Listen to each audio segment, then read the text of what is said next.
Hello everyone, welcome to SCORM Integration with Node.js Part 3.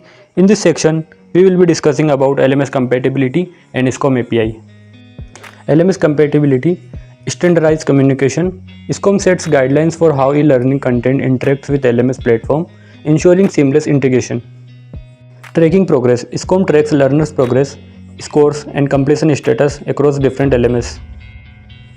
Cross-platform compatibility. SCORM allows content to be used in various LMS systems without modification, ensuring wider reach.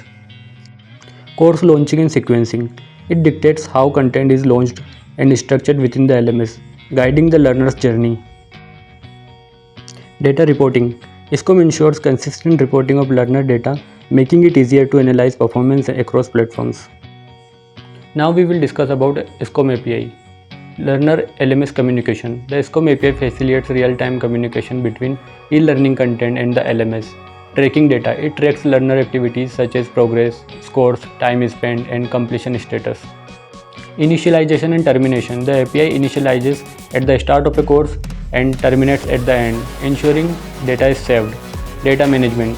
SCORM provides standardized commands for retrieving and updating key learner information like scores and completion status across different LMS platforms.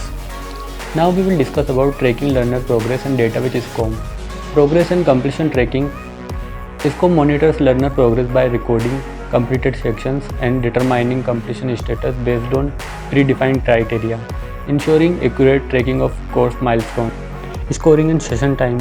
It captures scores from assessment and tracks the time spent on each course section, providing insights into learner performance and engagement for effective evaluation and feedback.